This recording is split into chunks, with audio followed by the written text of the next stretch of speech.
ദിലീപിന്റെ ഭാര്യന്റെ കുഴപ്പം മഞ്ജു വാര്യർ. മഞ്ജു വാര്യർക്ക് ശരിക്കും ഭാര്യ ആകാനുള്ള യോഗ്യതയില്ല, ഇയാളോട് ചേർന്ന് നിൽക്കുന്നില്ല. ഇപ്പൊ കാവ്യന്റെ പ്രത്യേകത എന്താ അറിയാം? താനും തമ്മിലുള്ള കുടുംബജീവിതം തകർത്തത് നടിയാണ് എന്ന കാരണത്താൽ ദിലീപ് അവർക്കെതിരെ കൊട്ടേഷൻ നൽകുകയായിരുന്നു എന്നതായിരുന്നു കേസ്. കാവ്യ മാധവനുമായുള്ള അവിഹിത ബന്ധത്തെ തുടർന്നാണ് മഞ്ജു ദിലീപുമൊത്തുള്ള വിവാഹ ജീവിതം അവസാനിപ്പിച്ചത്. കാവ്യയുമായി അടുപ്പത്തിലായ ഭർത്താവ് തിരിച്ചെത്തി തന്റേത് മാത്രമായി തീരുമെന്ന് കരുതി വർഷങ്ങളോളം പത്മസരോവരം വീട്ടിൽ നീറി ജീവിച്ചയാളാണ് മഞ്ജു എന്ന് സിനിമാ ലേഖകനായ പല്ലിശ്ശേരി വെളിപ്പെടുത്തിയിട്ടുണ്ട്. ദിലീപിനെ കുറിച്ച് ഏറെ കാര്യങ്ങൾ അറിയാവുന്ന പല്ലിശ്ശേരി ദിലീപിനെതിരായി നിരവധി വാർത്തകൾ പ്രസിദ്ധീകരിച്ചിട്ടുണ്ട്. ഇപ്പോഴിതാ ദിലീപ് പല്ലിശ്ശേരിയോട് പച്ചയ്ക്ക് പറഞ്ഞ ചില കാര്യങ്ങളാണ് സോഷ്യൽ മീഡിയയിൽ വീണ്ടും വൈറലായി മാറുന്നത്. പല്ലിശ്ശേരിയുടെ വാക്കുകൾ ഇങ്ങനെ: മഞ്ജുവുമായുള്ള വിവാഹമോചന കേസ് നടക്കുമ്പോൾ ഒരു ദിവസം ദിലീപ് വിളിച്ചു. തന്റെ വാർത്തകളിലൂടെ ആക്രമിക്കരുതെന്നും വിവാഹമോചന കേസിന് അനുകൂലമായി വാർത്തകൾ എഴുതണമെന്നുമായിരുന്നു ദിലീപ് പറഞ്ഞത്. ചേട്ടാ, എന്നെ ഇപ്പോൾ ഒന്ന് സഹായിക്കണം. ഞങ്ങളുടെ വിവാഹമോചന കേസ് വിധിയായി. വേർപിരിയാൻ സത്യത്തിൽ എനിക്ക് താല്പര്യമില്ല. വേർപിരിയാൻ താല്പര്യമില്ലെന്ന് മഞ്ജുവും പറഞ്ഞതാണ്.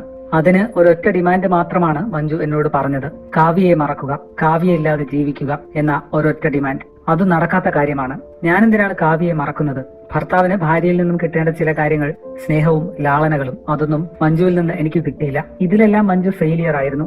എന്നാൽ ഇതെല്ലാം എനിക്ക് തന്നത് കാവ്യയാണ്. അങ്ങനെയുള്ള കാവ്യയെ ഞാൻ മറക്കണം? അവളുടെ സ്നേഹം എനിക്ക് ലഭിച്ചിരുന്നില്ലെങ്കിൽ ഞാൻ എന്നെ ആത്മഹത്യ ചെയ്തേനെ. എനിക്ക് ഭ്രാന്ത് പിടിക്കുമായിരുന്നു. അവളില്ലാതെ ഒരു ജീവിതം എനിക്കില്ല. അങ്ങനെ തീരുമാനിച്ചാൽ ഞാൻ മരിച്ചു എന്നർത്ഥം. ഇതൊന്നും എഴുതാൻ വേണ്ടി പറയുന്നതല്ല എന്നായിരുന്നു അന്ന് ദിലീപ് പറഞ്ഞ വാക്കുകളെന്ന് പല്ലിശ്ശേരി പറയുന്നു. ഈ ദിലീപ് കല്യാണം കഴിച്ചേക്കുന്ന മകളെ പോലെ കൊണ്ടു നടന്ന ഒരു സമയത്ത് കാവ്യ മാധവന് അതൊക്കെ ശരിയായ നടപടിയാണോ? ദിലീപിന്റെ ഭാര്യന്റെ കുഴപ്പം മഞ്ജു വാര്യർ. അവരുടെ കുഴപ്പമാണ്. മഞ്ജു വാര്യർക്ക് ശരിക്കും ഭാര്യ ആകാനുള്ള യോഗ്യതയില്ല, ഇയാളോട് ചേർന്ന് നിൽക്കുന്നില്ല. ഇപ്പൊ കാവ്യന്റെ പ്രത്യേകത എന്താ അറിയാം? കാവ്യ ദിലീപിനോട് വളരെയേറെ ചേർന്നൊക്കെ ഉണ്ട്, നല്ലോണം മുറുകെ പിടിക്കുന്നുണ്ട്. ആ ഒരു മുറുകെ പിടിക്കൽ ഇവർക്ക് ഇല്ലായിരുന്നു. ഭാര്യ എന്നുള്ള രീതിയിൽ ഇല്ല. മഞ്ജു വാര്യരുടെ ശാപം ദിലീപിന്റെ പടത്തേക്ക് കിടക്കത്തില്ല. അല്ല, മഞ്ജു വാര്യർ ശാപം ദിലീപിന് പടത്തേക്ക് ഒരിക്കലും വരില്ല. കാരണം മഞ്ജുവിന്റെ കുഴി തോണ്ടിയ മഞ്ജു തന്നെയാണ്. പക്ഷെ അയാൾക്ക് മാനസികമായിട്ട് ഏറ്റവും കൂടുതൽ തൃപ്തിയായത് രണ്ടാം ഭാര്യ. മുന്നോട്ട് പോകും. എന്താ കാരണം വെച്ചാൽ അവർക്ക് നിൽക്കാൻ അറിയാം. മഞ്ജു വാര്യർ മോശമെന്നല്ല ഞാൻ പറഞ്ഞത്. മഞ്ജു വാര്യർ ശരിക്കും ദിലീപിനെ മുതലാക്കിയില്ല. അത് ഭാര്യ എന്നുള്ള ഇല്ല. അതിന്റെ ഒരു നിൽക്കേണ്ട സ്ഥലത്ത് കാവ്യക്ക് നിൽക്കാൻ അറിയാം. ഒരു പുരുഷൻ മറ്റൊരു സ്ത്രീനെ തെരഞ്ഞു പോണത് ആര് കാരണമാണ്? സ്വന്തം ഭാര്യ കാരണമാണ്. നമസ്കാരം കൂട്ടുകാരെ. കേരളം കഴിഞ്ഞ കുറെ വർഷങ്ങളായിട്ട് ഉറ്റുനോക്കിയിരുന്ന ഒരു വലിയ നിയമ പോരാട്ടത്തിന്റെ വിധി വന്നിരിക്കുകയാണ്. നടി ആക്രമിക്കപ്പെട്ട കേസിലെ 8ാം പ്രതിയായിരുന്ന നടൻ ദിലീപിനെ കോടതി കുറ്റവിമുക്തനാക്കി.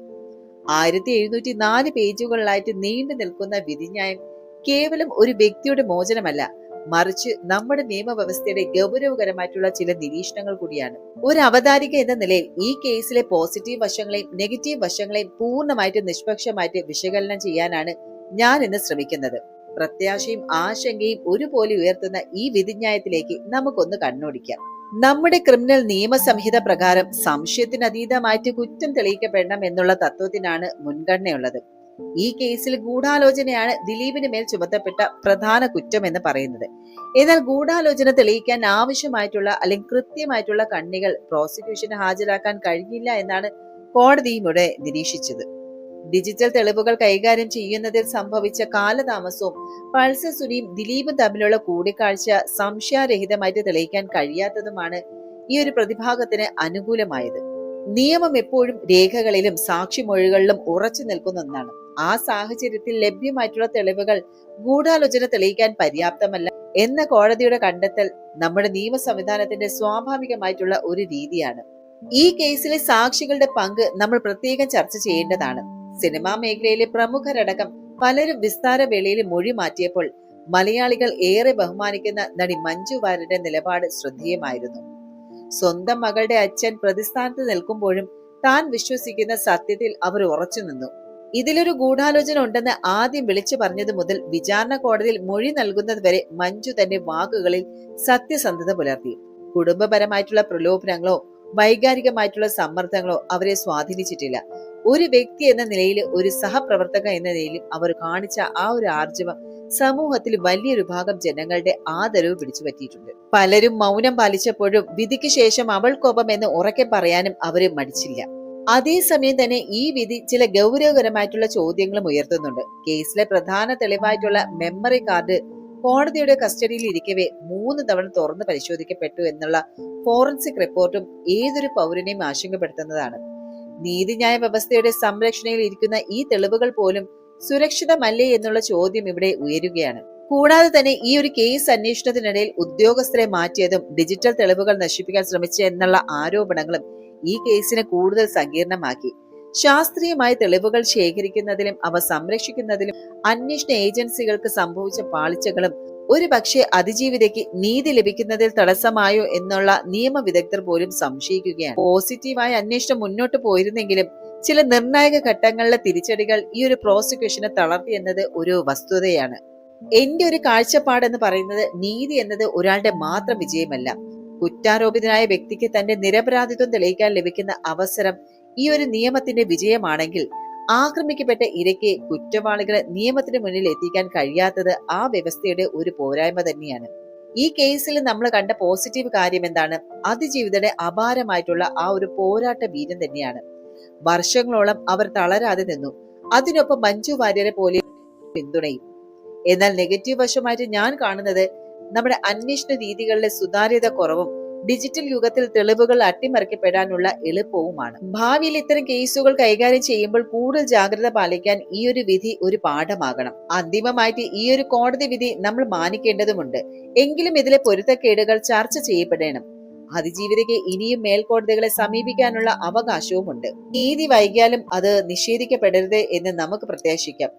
എന്തായാലും ഈ കേസിന് കേവലം ഒരു സിനിമാ താരത്തിന്റെ മോചനമായോ അല്ലെങ്കിൽ ഒരു കുറ്റകൃത്യത്തിന്റെ പരാജയമായോ അത് മാത്രമല്ല നാം കാണേണ്ടത്, മറിച്ച് നമ്മുടെ നീതിന്യായ വ്യവസ്ഥയുടെ ശക്തിയും പരിമിതികളും ഒരുപോലെ വെളിപ്പെട്ട ഒരു സന്ദർഭമാണിത്. നിയമം എപ്പോഴും തെളിവുകൾക്ക് പിന്നാലെയാണ് സഞ്ചരിക്കുന്നത്. ആ തെളിവുകൾ ശേഖരിക്കുന്നതിൽ പോലീസിന് വീഴ്ച പറ്റിയോ അതോ അത് അട്ടിമറിക്കപ്പെട്ടോ? ഈ ചോദ്യം ഇന്നും ബാക്കിയാണ്. മറ്റൊരു വശത്ത് മഞ്ജു വാര്യർ എന്ന വ്യക്തി കാണിച്ച ആർജവം അത് നമുക്ക് വലിയൊരു പാഠമാണ്.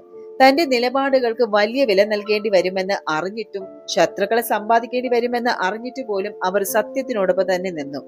എന്തായാലും അതിജീവിതയുടെ പോരാട്ടം ഇവിടെ അവസാനിക്കുന്നില്ല. ഈ വിധിക്ക് ശേഷം അവർ പ്രഖ്യാപിച്ചതുപോലെ തന്നെ നീതിക്കായിട്ട് ഇനിയും വാതിലുകൾ തുറന്നു കിടപ്പുണ്ട് എന്നുള്ളത്. ഒരു പരിഷ്കൃത സമൂഹം എന്ന നിലയിൽ ഇരയ്ക്കൊപ്പവും സത്യത്തിനോടൊപ്പം നിൽക്കുക എന്നുള്ള പ്രാഥമികമായിട്ടുള്ള ഉത്തരവാദിത്വം നമുക്കുണ്ട്. എന്തായാലും ഈ വിഷയത്തിൽ എനിക്കുള്ള നിഷ്പക്ഷമായിട്ടുള്ള കാഴ്ചപ്പാടുകൾ ഇവയൊക്കെയാണ്. ഇതിൽ നിങ്ങൾക്കും വിയോജിപ്പുകൾ ഉണ്ടാകാം, അല്ലെങ്കിൽ നിങ്ങളുടെ ചിന്തകൾ മറ്റൊന്നായിരിക്കാം.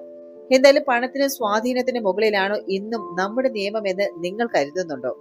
മഞ്ജു വാര്യരുടെ ആ ഒരു ഉറച്ച നിലപാടിനെ നിങ്ങൾ എങ്ങനെ കാണുന്നു? നിങ്ങളുടെ ഓരോ അഭിപ്രായം താഴെ കമന്റ് ബോക്സിൽ മാന്യമായിട്ടുള്ള രീതിയിൽ രേഖപ്പെടുത്തുക. സത്യസന്ധവും നിഷ്പക്ഷവുമായിട്ടുള്ള ഇത്തരം വിശകലനങ്ങൾ ഇനിയും കാണാൻ താല്പര്യമുണ്ടെങ്കിൽ ഈ ചാനൽ സബ്സ്ക്രൈബ് ചെയ്യുക.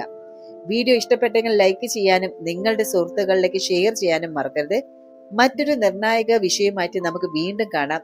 അതുവരെയ്ക്കും നന്ദി, നമസ്കാരം.